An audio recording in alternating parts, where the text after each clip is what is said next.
A wildfire broke out just northwest of the town of Malden this afternoon, and you may remember most of the town was decimated by a fire almost 6 years ago.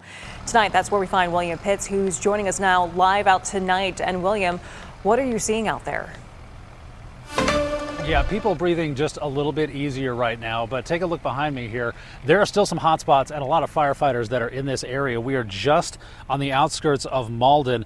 People who live here are all too familiar with fire running through their town. I was in Spokane, so I got the text message fire. And someone was like, no! For Kristen Chishelski, it was like deja vu all over again. So got down here, and by the time I got here, it was already across from Malden, all the way down.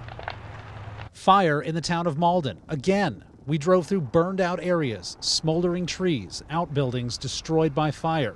The houses seemed intact, but the fire was still burning. Yeah, my husband went back to check on the homes down there because it started back here. It got down on this side of the hill right there where it could have jumped over to this hill.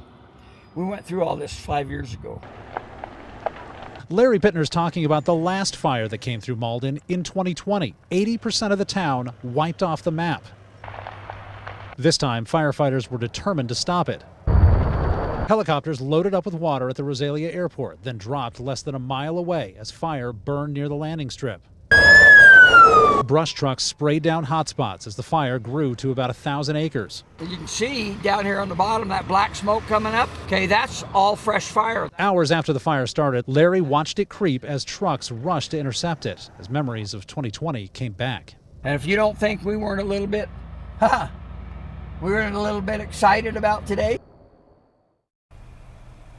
Yeah, everybody still remembers that. At last count, there were 7 engine crews and a bulldozer still on this fire. Washington DNR says the helicopters had to be pulled off for safety and, of course, because it became dark. You could see some of the smoke. That's really the story here in Malden. All of the smoke that this is kicking up. It's actually starting to rain ash a little bit in here, but thankfully these firefighters have seemed to have gotten a little bit of a handle on this fire, and it doesn't seem to be moving in any speed toward any more structures. We're live in Malden. William Pitts, KREM 2 News.